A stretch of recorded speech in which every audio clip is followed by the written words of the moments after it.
Hello happy purse இந்த வீடியோவில் பார்த்தீங்கன்னா மலையாளி ஃப்ரம் இந்தியா மூவியோட ரிவ்யூ தான் பார்க்க போகிறோம்.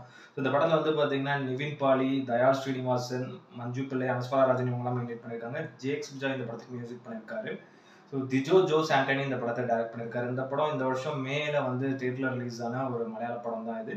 இப்போ பேன் இண்டியா லாங்குவேஜில் டப் பண்ணி தமிழ்லையுமே டப் பண்ணி இப்போ ஓடிடியில் வந்து ரிலீஸ் பண்ணியிருக்காங்க.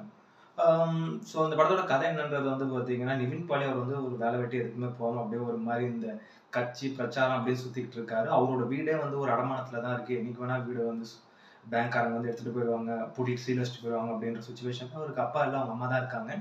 ஸோ அவருக்கு ஒரு தங்கச்சி இருக்காங்க. அப்படி இருக்கும்போது வந்து அவங்க அம்மா திட்டிகிட்டே இருக்காங்க, பொறுப்பே இல்லாமல் இப்படி தான் இருக்குது அப்படி இப்படின்னு. அப்போ ஜோசிக்காரங்க எல்லாருமே சொல்கிறாங்க நிவின் பாலி ஜகத்தில் ஒரு பெரிய கண்டாருக்கு ஒரு பிரச்சனையை அவர் ஃபேஸ் பண்ணுவார் அப்படின்ற மாதிரி. அதே மாதிரி அவருக்கும் வந்து ஒரு பெரிய சம்பவம் ஒன்று ஆகுது கேரளாவில். அதுக்கப்புறம் இவங்க வீட்டில் பயந்து அவர் வந்து துபாய்க்கு வேலைக்கு அமைச்சிடுறாங்க. அங்கே போகும்போது தான் தெரியுது துபாயில் அவர் வந்து ஒரு அழகான ஒரு பாலைவனத்தில் ஒரு மாதிரி மாட்டிக்கிறாரு. இது நீங்கள் வந்து பார்த்தீங்கன்னா ஆடு ஜீவிதம் படம் பார்த்த மாதிரி தான் இருக்கும். பட் அதில் கொஞ்சம் கொடூரமாக இருக்கும், அதில் கொஞ்சம் எமோஷனல் இதுவாக இருக்கும். ஆனால் வந்து பார்த்தீங்கன்னா டோட்டலாக ஃப்ளேவரே வேறு மாதிரி இருக்கும். பட் அந்த மாதிரி ஒரு கான்செப்ட் தான் அது. அதுக்கப்புறம் துபாய் போனதுக்கப்புறம் இவர் எப்படி அங்கேருந்து திரும்பி இந்தியா வந்தாரா இல்லையா, இதுக்கப்புறம் இவர் லைஃப்பில் நடந்த சுவாரஸ்யமான விஷயங்கள் தான் இந்த படத்தோட மீதி கதை. ஒரு நல்ல ஒரு எமோஷனல் ஃபேமிலி ட்ராமானே நான் சொல்லுவேன் இந்த படத்தோட ஜானரை பொறுத்த வரைக்கும். மெயினாக நிவின் பாலி அவரோட ஆக்டிங் பிரமாதமாக இருந்தது படத்தில். ரொம்ப வந்து நேச்சுரலாக நீட்டாக அந்த கேரக்டராகவே நடிச்சிருந்தார் நிறைய இடங்கள். ஏன்னா இப்போ வந்து பார்த்தீங்கன்னா ஒரு வேலை வெட்டிக்கு போவாங்க, லைக் அப்படியே இந்த மாதிரி வந்து வேறு அரசியல் அப்படின்ற மாதிரி மட்டும் இருக்கவங்க அந்த ஒரு பாடி லாங்குவேஜ், அந்த ஒரு தோரணை, அந்த ஒரு இதெல்லாம் மேனரிசம்லாம் பிரமாதமாக பண்ணியிருந்தாரு. ப்ளஸ் ஆக்டிங்கும் நிறைய இடத்துல அந்த ஹியூமர், சின்ன சின்ன இடங்களில் காமெடி இதெல்லாம் வந்து சூப்பராக ஒர்க் அவுட் ஆயிருக்கு. ரொம்ப நாளுக்கு அப்புறம் ஒரு ஃபுல் ஃப்ளெஜ்டு நம்ம வந்து பார்த்தீங்கன்னா நிவின் பாலி கிட்ட வந்து ஒரு பக்கா ஆக்டிங் பார்த்துருப்போம். அவ்வளோ பிரமாதமாக பண்ணியிருந்தார். நிறைய இடங்களில் வந்து ஒரு எமோஷனல் சீனாக இருக்கட்டும், மெயினாக அந்த ஒரு காமெடி ஹியூமர் சீன் ஆகட்டும், சீரியஸான சீன் ஆகட்டும், எல்லாத்தையுமே வந்து ரொம்ப பிரமாதமாக பண்ணியிருந்தார் அவரோட ஆக்டிங்கில்.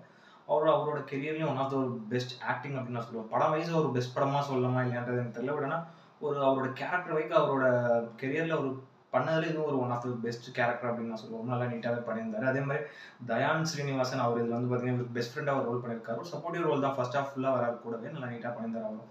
அதே மாதிரி அனுஸ்வரா ராஜன் அவங்க வந்து ஒரு சின்ன ஹீரோயின் ரோல் தான்.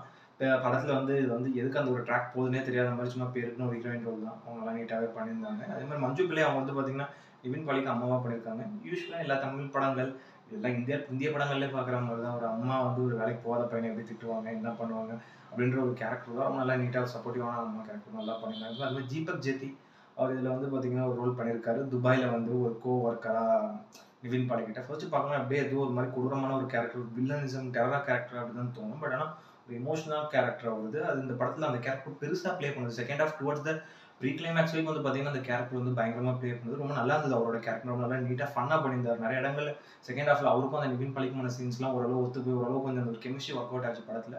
நல்லா பிரமாதமாக பண்ணியிருந்தார் அவருமே. அதே மாதிரி ஜேக்ஸ் விஜயோட மியூசிக் வந்து பார்த்தீங்கன்னா படத்துக்கு வந்து ஒரு பெரிய ப்ளஸ். சாங்ஸ் அந்த அளவுக்கு எதுவும் பெருசாக இம்ப்ரெசிவாக இல்லை. பட் பேக்ரவுண்ட் ஸ்கோர் நிறைய இடங்களில் ரொம்ப நீட்டாக பண்ணியிருந்தார். எஸ்பெஷலி அந்த செகண்ட் ஹாஃப் அந்த டெசர்ட்டில் இருக்க அந்த ஒரு சீன்ஸ்லாம் பேக்ரவுண்ட் ஸ்கோர்லாம் ரொம்ப நல்லா இருந்தது. நல்ல ஒரு சவுண்ட் எஃபெக்ட் இருக்க ஸ்பீக்கர் வச்சு பார்த்தீங்கன்னா தெரியும். செம்மையாக அந்த பேக்ரவுண்ட் ஸ்கோர் நிறைய இடங்களில் சூப்பராக ஸ்கோர் பண்ணியிருந்தாரு. அதே மாதிரி சுதீப் மேனோட சினிமாட்டோகிராஃபி வந்து பார்த்தீங்கன்னா படத்துக்கு ஒரு பெரிய ப்ளஸ். ரொம்ப டிஐ ஒர்க் இன்னும் படம் ரொம்ப ரிச் அண்ட் விஷுவல்ஸ் வந்து ரொம்ப கிளியர் அண்ட் கட்டாக இருந்தது. ப்ளஸ் அந்த செகண்ட் ஹாஃபில் அவரோட சினிமாட்டோகிராஃபி அந்த பாலைவனம் சுற்றி அவர் வந்து லைக் அது வந்து செட்டு தான் அது. பட் பார்க்க நமக்கு வந்து ரியலாக தெரிஞ்சிருக்கு. ஏன்னா ஒரு சுற்றி ஏதோ ஒரு பெரிய ஒரு வறண்ட ஒரு இடத்துல தான் படத்தை ஷூட் பண்ணியிருக்காங்க. ஆனால் அது வந்து துபாய் போய் ஷூட் பண்ணாங்களான்றது எனக்கு தெரியல. பட் ரொம்ப அந்த கேமரா ஆங்கிள்ஸ் எல்லாம் சும்மா நல்லா நீட்டாக காமிச்சிருந்தாரு. ஒரு ரியலான ஒரு துபாயை காமிச்ச மாதிரி தான் அவர் காமிச்சிருந்தாரு. அதே மாதிரி ஸ்ரீஜித் சராங்கோட எடிட்டிங்கும் படத்துக்கு ஒரு பெரிய ப்ளஸ். ஸோ வந்து படம் வந்து பார்த்தீங்கன்னா அப்படியே ஒரு மாதிரி லீனியராக தான் போடுது. ஒரு மாதிரி அப்படியே ஆடியன்ஸ் புரியாத மாதிரி ஒரு லீனியராக தான் கட் பண்ணியிருக்காரு. எங்கேயுமே வந்து படம் அந்த அளவுக்கு நான் லீனியராக அந்த மாதிரி டைப்பில் போகல. பட் ஆனால் எனக்கு தெரிஞ்சு படம் இன்னொரு 15-20 மினிட்ஸ் வந்து ட்ரிம் பண்ணிருக்கலாம் அப்படின்னு தான் தோணுச்சு. ரொம்ப ஃபர்ஸ்ட் ஹாஃப் மட்டும் ரொம்ப வந்து கொஞ்சம் லேக் ஆன மாதிரி எனக்கு ஃபீல் ஆகுது. அதனால் வந்து எடிட்டிங் இன்னும் கொஞ்சம் பெட்டராக கொஞ்சம் ஃபர்ஸ்ட் ஹாஃப் கொஞ்சம் கட் பண்ணியிருக்கலாம். மற்றபடி கட்ஸ் எல்லாமே ஓரளவு ஆடியன்ஸ்க்கு புரியாத மாதிரி தான் இருந்தது. மெயினாக திஜோ ஜோஸ் ஆண்டனியோட டேரக்ஷன் வந்து பார்த்தீங்கன்னா ஸோ இந்த படத்துலேயே வந்து ஒரு சின்ன சீன் ஒன்று பண்ணியிருக்காரு. ஒரு கோச்சிங் இன்ஸ்டியூட்டோட ஒரு டீச்சராகவும் ஒரு ரோல் இந்த படத்தில் அவர் பண்ணியிருக்காரு director Tijo Jose Antony. Plus இந்த படத்துலேயே வந்து பார்த்தீங்கன்னா அவர் எடுத்துக்கிட்ட கான்செப்ட் ஒரு நல்ல கான்செப்ட். லைக் வந்து பார்த்தீங்கன்னா ரொம்ப ஒரு அது எப்படி சொல்கிறது, இப்போ சுச்சுவேஷனுக்கு இது வந்து ஒரு மாதிரியான ஒரு கான்செப்ட் தான். இது வந்து இப்போ இல்லை, எப்போவுமே நம்ம இந்தியாவில் ஒரு பிரச்சனை, இந்து முஸ்லீம் பிரச்சனை இருக்குது. ஸோ இந்த கான்செப்ட் எடுத்தாலும் ரொம்ப அது வந்து பார்த்து ஹேண்டில் பண்ணும், மெச்சூர்டான கான்செப்டும் கூட.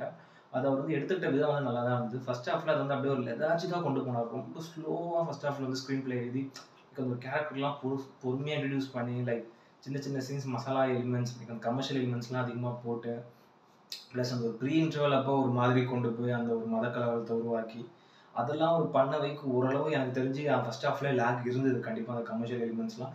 ஒரு சில விஷயங்கள அவர் ஸ்ட்ராங்கா சொல்லல. அதே மாரி தான் செகண்ட் ஹாஃப்ல வந்து பார்த்தீங்கன்னா, டுவர்ட்ஸ் செகண்ட் ஹாஃப் நம்ம ஒரு செகண்ட் ஹாஃப் எதிர்பார்ப்போம். பட் அதுக்கு அப்படியே ஆப்போசிட்டா ஒரு மாரி அந்த மாரி ஒரு காமெடி, ஒரு எமோஷன்ஸோட கலந்து போய் towards the pre climax and கிளைமாக்ஸ்லாம் வேற லெவல்ல பண்ணியிருந்தாரு. உண்மையிலே படத்தோட பெரிய ப்ளஸ்ஸே தான் நான் சொல்லுவேன். இந்த ப்ரீ கிளைமாக்ஸ், கிளைமாக்ஸ்லாம் வந்து ரொம்ப எமோஷனலான அந்த ஒரு கனெக்ஷன் இருந்தது. ரொம்ப நல்லா நீட்டா பண்ணியிருந்தார். ரைட்டிங் அந்த இடத்துல செம்மையா அந்த ஸ்க்ரீன் பிளே அந்த இடத்துல ரொம்ப பக்காவா ஒர்க் அவுட் ஆயிருந்தது. எனக்கு தெரிஞ்சு இந்த படம் வந்து பார்த்தீங்கன்னா, லைக் அவர் சொல்ல வேண்டிய மெசேஜ் இன்னும் கொஞ்சம் அழுத்தமா, ஸ்ட்ராங்கா சொல்லியிருக்கலாம். அப்படியே ஒரு மேற்போக்குல சொல்லிட்டு போயிட்டாரு. ஏன்னா, கான்செப்ட் வைஸ் சரியான கான்செப்ட். படம் சொல்ல வர வேண்டிய விஷயமும் நல்ல விஷயம் தான். பட் அத வந்து ரொம்ப லெதார்ஜிக்காவோ, இல்ல ரொம்ப அப்படியே ஒரு மேலோட்டமா ஜஸ்ட் தெளிச்சுட்டு போவோம் அப்படின்ற மாரி தான் போயிருக்காரு. பட் அவர் அப்படி பண்ணியிருந்தா கூட படத்த சும்மா ஒரு என்டர்டெயின்மென்ட் பர்ப்பஸ்ல பார்த்துருக்கலாம். பட் ஃபர்ஸ்ட் ஹாஃப்ல நெறைய இடங்கள்ல வந்து லேக் அடிக்க வச்சுட்டாரு. எனக்கு தெரிஞ்சு ஃபர்ஸ்ட் ஹாஃப்ல ஒரு 15, 20 மினிட்ஸ் வந்து வெட்டி தூக்கி போட்டோம்னா, படம் வந்து ஓரளவு டீசென்ட் ஒரு ஒன் டைம் வாட்சபிளாவும் இருக்கும். நல்ல ஒரு என்டர்டெய்னராவும் இருக்கும். கான்செப்ட் இன்னும் கொஞ்சம் இறங்கி அவர் தைரியமா சொல்லியிருக்கலாம் ஆழமா. சொல்லியிருந்தா அது ரொம்ப மெசேஜிங்கா படம் போயிருக்கும். பட் இது ஒரு கமர்ஷியல் எலிமெண்ட்ஸ்ல நம்ம எடுக்கணும். அட் த சேம் டைம் ஒரு மெசேஜும் உள்ள போகணுன்ற மாரி தான் வந்து ரொம்ப சிம்பிளா போட்டு போயிருந்தாரு. பட் ஆனா ஒரு நல்ல ஒரு எமோஷனல் மூவி. கண்டிப்பா அந்த ஒரு செகண்ட் ஹாஃப்லாம் எனக்கு வந்து ரொம்ப பிடிச்சிருந்தது. ரொம்ப நல்லா நீட்டாவே கொண்டு போயிருந்தாங்க. ஒரு நல்ல ஒரு டீசென்ட்டான ஒரு ஒன் டைம் வாட்ச் இது இந்த படம். ஸோ இத அப்பயே தியேட்டர்ல பார்க்கணும்னு நெனச்சிருந்தேன் மே மந்த்ல. பட் பார்க்க முடியல. ஸோ இப்போ ஓடிடில வந்திருக்கு. எல்லாம் டைம் இருக்கும்போது போய் பாருங்க. இந்த படத்தோட ரேட்டிங் வந்து பார்த்தீங்கன்னா, 10க்கு வந்து ஒரு 6.5 குடுப்பேன். அந்த அளவுக்கு ஒரு ஒர்த்தான ஒரு நீட்டான ஒரு ஒன் டைம் வாட்ச் இந்த படம். கண்டிப்பா போய் பாருங்க. ஓடிடில ஃப்ரீயா இருக்கும்போது சும்மா வீக்கெண்ட்ல அந்த மாரி பாருங்க. இது மாரி நம்ம தமிழ் டப்பிங்லயும், தமிழ் லாங்குவேஜ்லயும் ரிலீஸ் ஆயிருக்கு. அது மாரி எல்லாரோட ரீஜனல் லாங்குவேஜ்லயும் ஒரு 5, 6 லாங்குவேஜ்ல படம் இப்போ வந்து ஓடிடில ரிலீஸ் ஆயிருக்கு. போய் பார்த்து எல்லாரும் என்ஜாய் பண்ணுங்க. இந்த வீடியோ பிடிச்சிருந்ததுன்னா லைக் பண்ணுங்க, கமெண்ட் பண்ணுங்க, ஷேர் பண்ணுங்க. இந்த சேனல சப்ஸ்கிரைப் பண்ணுங்க. இந்த வீடியோட லிங்க்கும் உங்க ஃப்ரெண்ட்ஸ் எல்லாருக்கும் ஷேர் பண்ணுங்க. வேற இன்னொரு ஒரு நல்ல வீடியோல மீட் பண்ணலாம். Okay friends, thank you. Bye.